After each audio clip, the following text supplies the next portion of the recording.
নিঃশর্ত আত্মসমর্পণ ছাড়া ইরানের সাথে কোনো চুক্তি নয় বার্তা ট্রাম্পের। যুক্তরাষ্ট্রের বিরুদ্ধে যুদ্ধাপরাধের অভিযোগ, অস্থির জ্বালানির বাজার, গুজবে কান্না দেওয়ার আহ্বান। দুশ্চিন্তা করবার কোনো কারণ নেই, আতঙ্কিত হবার মতো কারণ নেই। আমি গণমাধ্যমের সহায়তা চাচ্ছি, তারা যেন এই সঠিক তথ্যটা তুলে ধরে। এবারের সংসদ হবে স্মরণীয় ও গ্রহণযোগ্য বলছে বিএনপি। কৃষি ঋণ মওকুফ যুগান্তকারী সিদ্ধান্ত, মন্তব্য রাষ্ট্রপতির। ডিপ স্টেটের পছন্দে খলিলুরকে নিয়োগ, অভিযোগ জামাতের। বৈষম্য দূর না হলে অস্থিরতার শঙ্কা এনসিপির। তুরাগে আগুনে নারী শিশু সহ একই পরিবারের 10 জন দগ্ধ। লিকেজ থেকে গ্যাস বিস্ফোরণ, ধারণা ফায়ার সার্ভিসের। নওগাঁয় ঘর থেকে স্ত্রী সন্তানের মরদেহ উদ্ধার, হাসপাতালে নেয়ার পথে স্বামীর মৃত্যু, হত্যাকাণ্ড বলছে পুলিশ। পাঠক লেখকের সমাগমে বইমেলায় ফিরছে চিরচেনা রূপ, ভূত আর কল্পবিজ্ঞানের রাজ্যে মজে উঠছে শিশুরা। এবং বিশ্ব ফুটবলের 9 নম্বর দলের সঙ্গে খেলাটাই ছিল স্বপ্নের মতো বললেন অধিনায়ক আফ্রিদা। উজবেকিস্তানের সাথে দারুণ কিছু প্রত্যাশা। এবারে বিস্তারিত, শুরুতেই ইরান ইসরায়েল যুদ্ধ প্রসঙ্গ।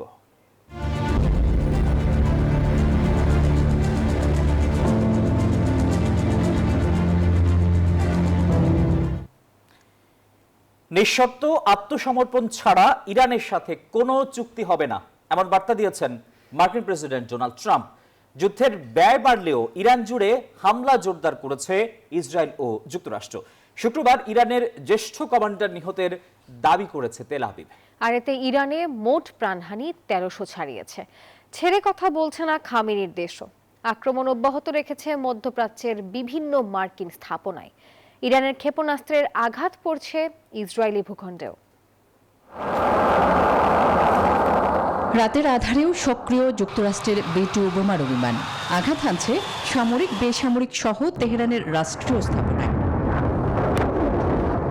পবিত্র জুমার দিনেও থেমে নেই হামলা। লড়াইয়ের 7ম দিনে ওয়াশিংটন তেল আবিবের ক্ষেপণাস্ত্রের হামলায় কেঁপে ওঠে রাজধানী তেহরান সহ আশেপাশের এলাকা। লক্ষ্যবস্তুতে পরিণত হয় স্টেডিয়াম সহ আরও 2টি স্কুল ভবন। ক্ষতিগ্রস্ত হাজার হাজার বেসামরিক স্থাপনা, প্রাণহানি 1500-এর কাছাকাছি। যুদ্ধে নিজেদের আধিপত্যের দাবি করে ইরানের নিঃশর্ত আত্মসমর্পণ চেয়েছেন ডোনাল্ড ট্রাম্প। তবে মাথা নত করতে নারাজ ইরান। দীর্ঘ সংঘাতের জন্য প্রস্তুতির হুঙ্কারও দিয়েছে দেশটির ইসলামী বিপ্লবী গার্ড কর্প IRGC। এরই মধ্যে ইসরায়েল সহ পশ্চিম তীরের উপর দিয়ে জেরুজালেমে ছুটছে ক্ষেপণাস্ত্রের বহর। বৈধ লক্ষ্যবস্তুতে পরিণত হয়েছে মধ্যপ্রাচ্যের একাধিক দেশের মার্কিন ঘাঁটি। কাতারে যুক্তরাষ্ট্রের বৃহত্তম সামরিক ঘাঁটি আল উদেইদ বিমান ঘাঁটি লক্ষ্য করে ফের ক্ষেপণাস্ত্র ছুড়েছে ইরান। এতে দেশ জুড়ে উচ্চ সতর্কতা জারি করেছে দোহা। ইরানি ক্ষেপণাস্ত্রের আঘাত পড়েছে সৌদি আরবের প্রিন্স সুলতান বিমান ঘাঁটিতেও।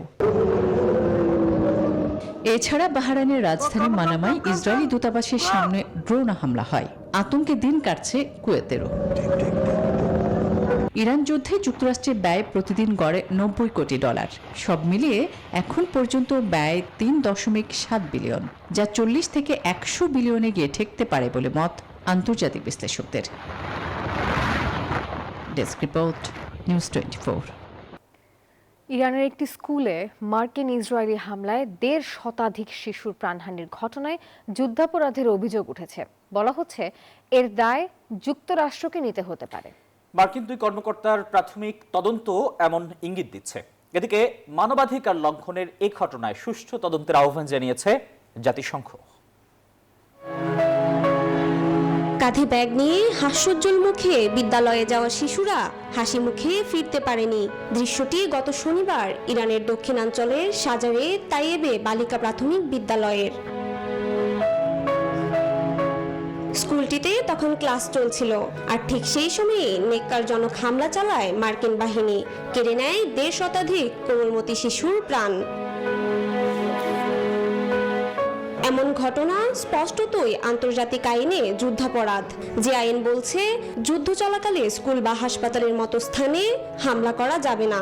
ইরানের এমন ঘটনা মানবাধিকারের চরম লঙ্ঘন, যা স্বচ্ছ তদন্তের দাবি জানিয়েছে জাতিসংঘ। এ ঘটনায় বেশ চাপে পড়েছে ওয়াশিংটন। একটি তদন্তের প্রাথমিক প্রতিবেদন বলছে ইসরায়েল নয়, যুক্তরাষ্ট্রের হামলাতেই প্রাণ গেছে ওই শিক্ষার্থীদের। এমন তথ্য তুলে ধরে উদ্বেগ প্রকাশ করেছেন যুক্তরাষ্ট্রেরই দুই কর্মকর্তা। তবে ঘটনার দায় অস্বীকার করেছেন মার্কিন প্রতিরক্ষামন্ত্রী পিট হেগসেথ। তার দাবি, যুক্তরাষ্ট্র ইচ্ছা করে বেসামরিক লক্ষ্যে আঘাত করেনি। অবশ্য বিষয়টি সর্বোচ্চ গুরুত্ব দিয়ে খতিয়ে দেখার কথাও জানান তিনি। চৈতি রয়, নিউজ 24।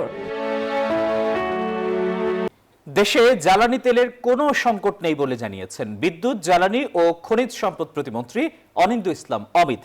দেশে তেলের পর্যাপ্ত মজুদ আছে বলেও জানান তিনি। শুক্রবার রাজধানীর পরিবাগে পেট্রোল পাম্প পরিদর্শনে গিয়ে প্রতিমন্ত্রী এসব কথা বলেছেন। এদিকে জ্বালানি তেলের বাজারে অস্থিরতা কমাতে তেল বিক্রির সর্বোচ্চ সীমা নির্ধারণ করে দিয়েছে বিপিসি। মধ্যপ্রাচ্যে চলমান যুদ্ধের উত্তাপ এসে লেগেছে দেশের জ্বালানি বাজারে। সরবরাহ সংকটের শঙ্কায় পাম্পগুলোতে ভিড় করছেন অনেকে। মধ্যপ্রাচ্যের যুদ্ধ পরিস্থিতিতে বিশ্ববাজারে তেলের দাম বাড়লে দেশে সংকট দেখা দিতে পারে এমন আশঙ্কা থেকে হুলস্থুল পড়ে গেছে সাধারণ মানুষের মধ্যে। কয়েকদিন পর পাম্প বন্ধ হয়ে যাবে এমনটাও ভাবছেন অনেকে। ইরান ইসরায়েল যুদ্ধ চলতেছে, এটার কারণে দাম বাড়তে পারে, এটা একটা সম্ভাবনা আছে। জ্বালানির সংকট দেখা দিতে পারে।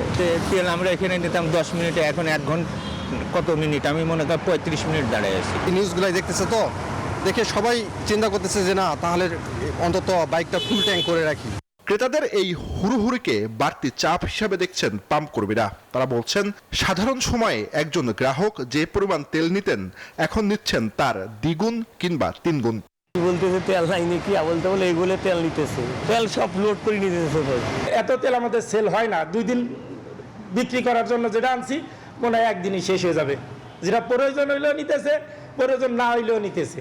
ছুটির দিনে বিভিন্ন পেট্রোল পাম্প পরিদর্শন করেন জ্বালানি মন্ত্রী ও প্রতিমন্ত্রী। এ সময় তারা সাধারণ মানুষকে কোনো গুজবে কান না দেওয়ার আহ্বান জানান। তো আমরা আশ্বস্ত করতে চাই আপনাদের মাধ্যমে বাংলাদেশের জনগণকে, দুশ্চিন্তাগ্রস্ত হওয়ার কোনো কারণ নেই। আমরা যদি আমাদের স্বাভাবিক চাহিদা অনুযায়ী আমরা তেল নেই পেট্রোল পাম্প থেকে, আমি মনে করি সংকট আগামীতে হবে না ইনশাআল্লাহ। এদিকে জ্বালানি তেলের বাজারে অস্থিরতা কমাতে তেল বিক্রির সর্বোচ্চ সীমা নির্ধারণ করে দিয়েছে বিপিসি। এতে বলা হয়, একটি মোটরসাইকেল দিনে 2 লিটার পেট্রোল বা অকটেন নিতে পারবে। ব্যক্তিগত গাড়ির ক্ষেত্রে নেওয়া যাবে 10 লিটার তেল। এসইউভি বা জিপ ও মাইক্রোবাস দিনে নিতে পারবে 20 থেকে 25 লিটার তেল। আর পিকআপ বা লোকাল বাস দিনে ডিজেল নিতে পারবে 70 থেকে 80 লিটার।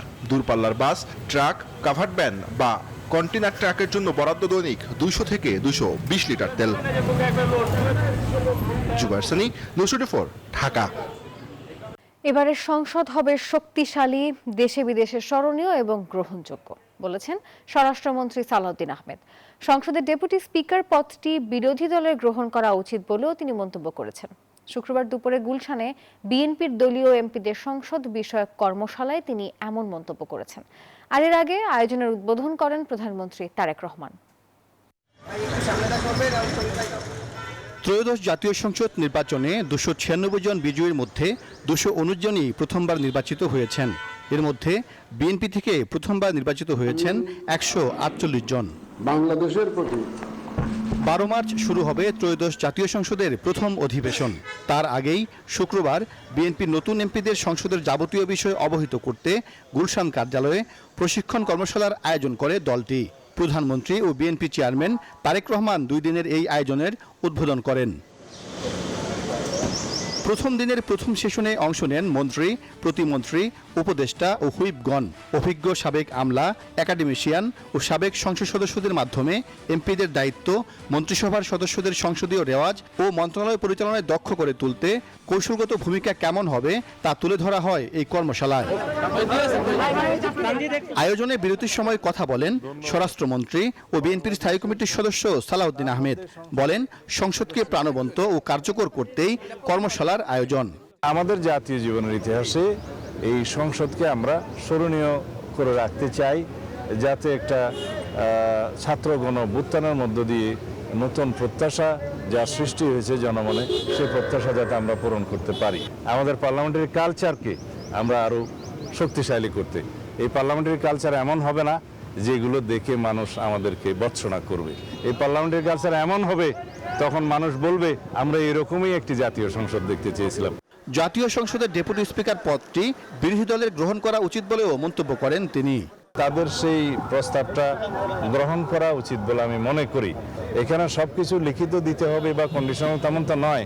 আমরা এটা উদারতা প্রদর্শন করতে চেয়েছিলাম যে আমরা চাই জুলাই জাতীয় সনদে যা কিছু আমরা সম্মত হয়েছি তা এখন থেকেই প্র্যাকটিস করি।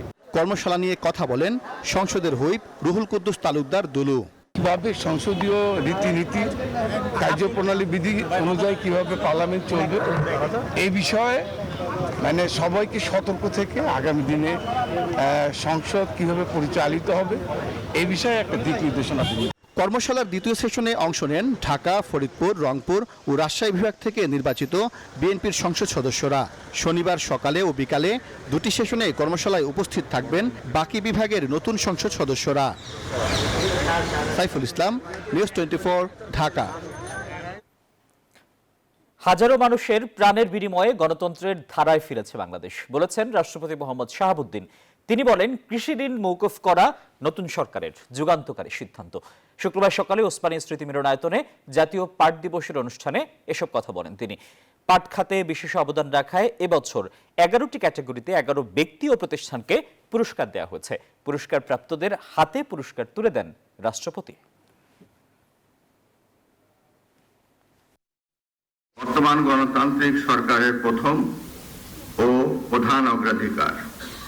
এজন্য ধারাবাহিকভাবে দেশের অর্থনীতির সার্বিক সংস্কার, খাত ও অঞ্চল ভিত্তিক অর্থনীতির প্রাণ সঞ্চার এবং শিল্প বাণিজ্যে দেশি বিদেশি বিনিয়োগ বৃদ্ধি করে দেশব্যাপী 1 কোটি কর্মসংস্থান তৈরির লক্ষ্যমাত্রা অর্জন করা হবে।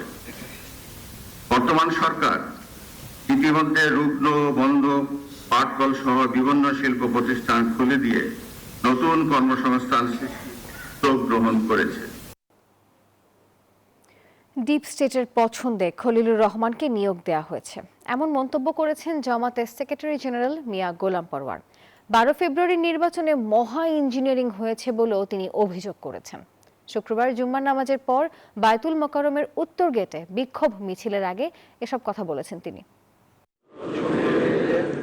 জাতীয় সংসদে বিরোধী দলীয় দায়িত্ব নিয়েছে জামায়াত ইসলামী, তবে ত্রয়োদশ জাতীয় সংসদ নির্বাচনে কারচুপির অভিযোগ রয়েছে দলটির। এই অভিযোগে জুমার নামাজের পর বিক্ষোভ করেছে জামায়াত। দলটির দাবি, নির্বাচন ইঞ্জিনিয়ারিং এ জড়িত অন্তর্বর্তী সরকারের সাবেক 2 উপদেষ্টা সৈয়দা রেজওয়ানা হাসান ও ডক্টর খলিলুর রহমান, তাদের গ্রেফতার ও বিচার দাবি করেছে জামায়াত। পররাষ্ট্র মন্ত্রীকে অপসারণ করে তাকেও জিজ্ঞাসাবাদ করতে হবে। বিক্ষোভ শুরুর আগে সাংবাদিকদের সঙ্গে কথা বলেন জামায়াত সেক্রেটারি জেনারেল মিয়া গোলাম পরওয়ার। অভিযোগ করেন, নির্বাচনে হয়েছে মহা ইঞ্জিনিয়ারিং। এত বড় একটা ইঞ্জিনিয়ারিং হলো আর আপনি বললেন যে আমরা এই স্পেনিশ টিম আসতে দেয়নি। আপনার কথাই তো সাক্ষী দেয় যে আপনি আমাদেরকে নির্বাচনে মেজরিটি হতে বাধা দিয়েছেন। ডিপ স্টেটের পছন্দে খলিলুর রহমানকে নিয়োগ দেওয়া হয়েছে বলেও মন্তব্য করেন মিয়া গোলাম পরওয়ার। আপনার খেদমত, আপনার উপকার নির্বাচনে বিজয়ী করা সরকারে আনার ব্যাপারে আপনার সার্ভিসে তারা এত সন্তুষ্ট হয়েছে যে আপনার পরে সমস্ত রাগ দুঃখ ভুলে আপনাকে এখন পররাষ্ট্রমন্ত্রী। সমাবেশের পর বিক্ষোভ মিছিলটি পল্টন ও কাকরাইল হয়ে নাইটিঙ্গেল মোড়ে গিয়ে শেষ হয়। মিছিলের সাবেক 2 উপদেষ্টার বিরুদ্ধে নানা স্লোগান দেন জামায়াত নেতাকর্মীরা। রাজু মাহমুদ, নিউজ 24, ঢাকা। অর্থনৈতিক নিরাপত্তা নিশ্চিতের পাশাপাশি দূর করতে হবে বৈষম্য, তা না হলে সামনে আসবে নানা অস্থিরতা, মন্তব্য করেছেন এনসিপির আহ্বায়ক নাহিদ ইসলাম। শুক্রবার বিকেলে এনসিপির যাত্রা নামে একটি বইয়ের মোড়ক উন্মোচন অনুষ্ঠানে কথা বলেন তিনি। নাহিদ ইসলাম বলেন, দেশে স্থিতিশীলতা প্রয়োজন। অনুষ্ঠানে দলের সদস্য সচিব আক্তার হোসেন বলেন, দেশকে নতুন করে গড়তে চায় এনসিপি, সামনে এই যাত্রা আরো বেগবান হবে। এনসিপিকে নিয়ে নানা ধরনের প্রোপাগান্ডা আমরা দেখি সোশ্যাল মিডিয়ায়, আন্তর্জাতিক মাধ্যমে, ডিপ্লোম্যাটদের কাছে নানা ধরনের প্রোপাগান্ডা করা হয় এনসিপি সম্পর্কে। যা এনসিপি বলে নাই তা এনসিপির পক্ষ থেকে ছড়ানো হয় যে এনসিপি এটা বলেছে বা এনসিপি এই ইস্যুতে পজিশন নিয়েছে। কিন্তু বেশিরভাগ ক্ষেত্রে আমরা দেখেছি যে বাংলাদেশের মিডিয়া থেকে শুরু করে বিভিন্ন জায়গায় এনসিপি আসলে কি চায়, আসলে কি বলেছে, বিভিন্ন ক্ষেত্রে কি পজিশন নিয়েছে, হয়তো বিচ্ছিন্নভাবে একজন নেতা, দুজন নেতা পলিসি, কিন্তু এনসিপির আনুষ্ঠানিক অফিসিয়াল পজিশন সেটা বিভিন্ন সময় অবজ্ঞা করা হয়েছে। জাতিসংঘ সাধারণ পরিষদের 81তম অধিবেশনের সভাপতি পদে বাংলাদেশের প্রার্থী ডক্টর খলিলুর রহমানের পক্ষে বিশ্ব সম্প্রদায়ের সমর্থন চেয়েছেন প্রধানমন্ত্রী তারেক রহমান। শুক্রবার বিকেলে রাষ্ট্রীয় অতিথি ভবন যমুনায় বিদেশি কূটনীতিকদের সম্মানে আয়োজিত ইফতার মাহফিলে তিনি এই আহ্বান জানান। এ সময় মানবাধিকার সুরক্ষা ও দুর্নীতিমুক্ত প্রশাসনের বিষয়ে সরকারের অঙ্গীকার পুনর্ব্যক্ত করেন প্রধানমন্ত্রী। অনুষ্ঠানে অংশ নেন যুক্তরাষ্ট্র, যুক্তরাজ্য, ভারত, চীন, ইরান ও মালদ্বীপের রাষ্ট্রদূতরা। এছাড়া ইউরোপীয় ইউনিয়ন, জাতিসংঘ ও ইউএনডিপির প্রতিনিধি দলও অংশ নেয়। ইফতারের আগে অতিথিদের সঙ্গে কুশল ও সৌজন্য বিনিময় করেন সরকার প্রধান। অনুষ্ঠান শেষে আমন্ত্রিত অতিথিদের সম্মানে নৈশ ভোজের ব্যবস্থা করা হয়। To introduce our candidate for the presidency of the 81 session of the United Nations General Assembly, Foreign Minister Dr. Khalilur Rahman. Through this nomination, we demonstrate our enduring revolt for constructive global engagement. I look forward to your government's support to his candidature. July শহীদদের সঙ্গে কেউ বেইমানি করতে চাইলে প্রতিহত করা হবে বলেছেন জামায়াত আমির ডক্টর শফিকুর রহমান। শুক্রবার বিকেলে রাজধানীর একটি হোটেলে খেলাফত মজলিসের ইফতার মাহফিল ও দোয়া অনুষ্ঠানে যোগ দিয়ে একথা বলেন তিনি। আমরা প্রয়োজনে জীবন দিব, কিন্তু 24 হারিয়ে যেতে দেব না।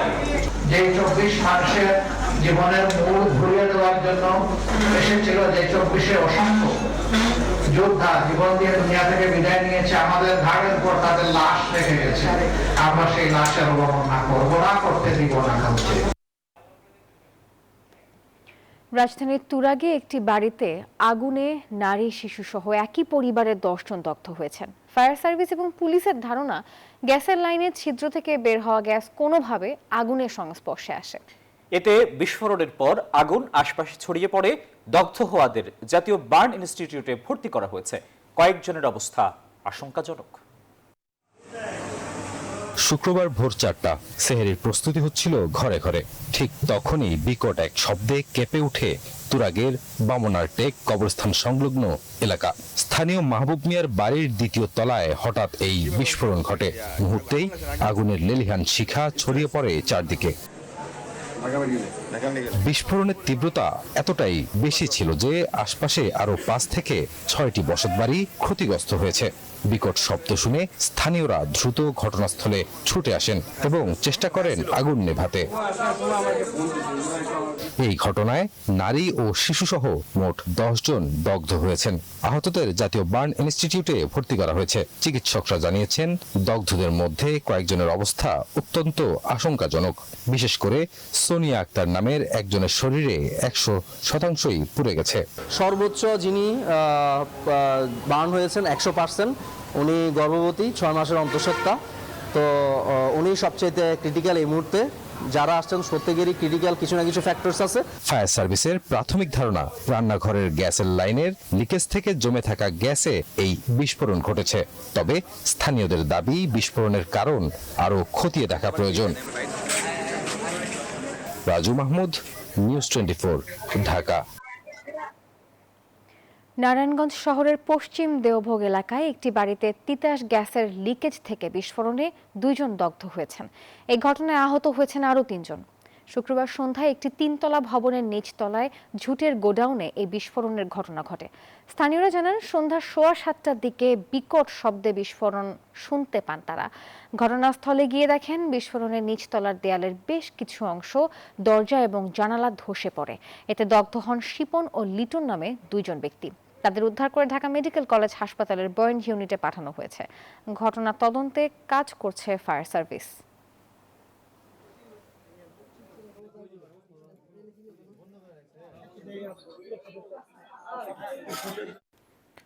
নওগাঁর আত্রাইয়ে নিজ বাড়ি থেকে এক নারী ও তার 2 বছরের কন্যা সন্তানের মরদেহ উদ্ধার করা হয়েছে। হাসপাতালে নেওয়ার সময় মারা গেছেন ওই নারীর স্বামীও। শুক্রবার সকালে তাদের মরদেহ উদ্ধার করা হয়। পারিবারিক কলহ ও মাদকাসক্তির কারণে এই হত্যাকাণ্ড বলে ধারণা করছে পুলিশ। স্বজনরা জানান, জয় সরকার মাদকাসক্ত ও বেপরোয়া হওয়ায় স্ত্রী বৃষ্টি সরকার কয়েকবার সংসার ছেড়ে চলে যান এবং ফিরে আসেন। বৃহস্পতিবার মাঝরাতে হঠাৎ স্ত্রী সন্তানকে এলোপাথাড়ি ছুরিকাঘাত করে নিজেও আত্মহত্যার চেষ্টা চালান তিনি।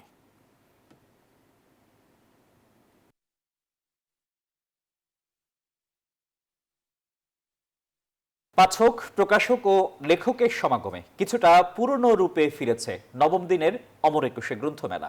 একই সাথে বইমেলার দ্বিতীয় শুক্রবার শিশু প্রহরে ছিল ক্ষুদে পাঠকদের ভিড়ও। গল্প, কবিতা আর শিশুতোষ বই নিয়ে আগ্রহ ছিল পাঠকদের। আর বাকি দিনগুলোতেও এমন বিক্রির আশা প্রকাশ করছেন প্রশাসকরা। বাকি জানাচ্ছেন রিশাদ হাসান। অমর একুশে বইমেলার দ্বিতীয় শুক্রবার, সেই সাথে মেলার নবম দিন। এই দিন সকালটা ছিল ক্ষুদে পাঠকদের। সকাল 11টা থেকে শুরু হওয়া শিশু প্রহরে ছিল তাদের ভিড়। আমার রহস্য, থ্রিলার ইত্যাদি টাইপের বই পছন্দ। আমি এখানে এসেছি ভূত টাইপের এইগুলো বই কিনতে। সে বায়না ধরেছে বিজ্ঞান বাক্স থেকে নেবে, এসেই আগে সে তার পছন্দটা কিনে নিল। এখন আরো বই কিনবে, কি কি দেখি আর কি কি কেনা যায়। অন্যান্য দিন পাঠক দর্শনার্থীদের দেখা না মিললেও এই দিন বইমেলা ফেরে চিরচেনা রূপে। বইমেলায় একটু মানুষের আগ্রহ দিন দিন কমে যাচ্ছে, কিন্তু এটা কিন্তু হওয়ার কথা ছিল না। প্রত্যেকবারই আসা হয়, এবার হচ্ছে ভিড়টা খুবই কম এখানে, তুলনামূলক অনেক কম। এটার মূলত কারণ হতে পারে যে রোজা হচ্ছে, মানুষ একটু টায়ার্ড থাকে। বিগত দিনগুলোতে এই মেলাকে নিয়ম রক্ষার বইমেলা বলে আসলেও জনসমাগম বাড়ায় খুশি প্রকাশকরা। যে সমস্ত লোকজন আসছে, আমি তো এই পাঠকদেরকে অভিনন্দন জানাই, ধন্যবাদ জানাই, কৃতজ্ঞতা জানাই। তারপর তো পাঠকরা আসছে, আমরা এখন শেষ হয়ে তারা শেষ হয়ে যায়নি। পাঠকের আগমনে মেলায় প্রাণ ফিরে পেয়েছেন লেখকরাও। বইমেলা যে শুধু কেনা বেচার জায়গা সেরকম কিন্তু না।